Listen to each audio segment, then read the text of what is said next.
আসসালামু আলাইকুম। সকল ছাত্র ভাইদেরকে জানাচ্ছি যে মেটাল আছে, এই মেটালটা সিএস হচ্ছে আপনি প্রথমটা। সিএস এসএস এটাই সবসময় আমাদের রানিং প্রোডাক্ট, মানে এটা হলো রানিং প্রোডাক্ট।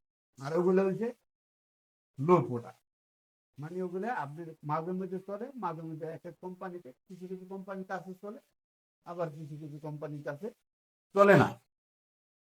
তো এই ক্ষেত্রে আপনাদের সিএস এবং এসএস এই দুটাই আপনাদের সবসময় কন্টিনিউ কাজ থাকে প্রায় কোম্পানি। এই দুটা জিনিস আপনি জাস্ট মনে রাখবেন। সিএস এর মেটাল, এটা হলো আপনার পিলারের নাম্বার, কি কি পিলার ব্যবহার হয়, প্রত্যেকটা মেটালে আলাদা আলাদা পিলার ব্যবহার হয়, আলাদা আলাদা নাম্বার ব্যবহার হয়।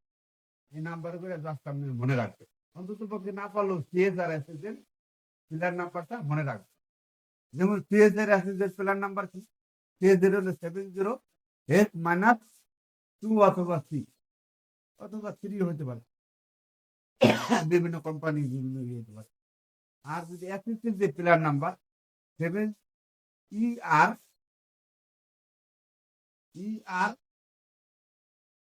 3167 অথবা ER 308 পিছনে লেখা আছে, এটা ফলো করতে এই দুইটা নাম্বার ভাই যা যা আমি যেটা ER 167 আর ER 308 এই দুই নাম্বার গুলো। আর একটা নাম্বার আছে মিক্স মেটাল, মিক্স, যেমন সিএস এবং এসএস দুইটা মিক্স, মানে দুইটা মেটাল বিপদের মেটাল ওয়েল্ডিং করবেন, ওইটার নাম্বার কি? এটা খুব ইম্পর্টেন্ট, এটা অনেক সময় জানার প্রয়োজন। সেটা হলো 309L, মানে ER 309L। এটা হলো মিক্স মেটালের রডের নাম্বার। রড অথবা পিলার একই নাম্বার, ঠিক আছে?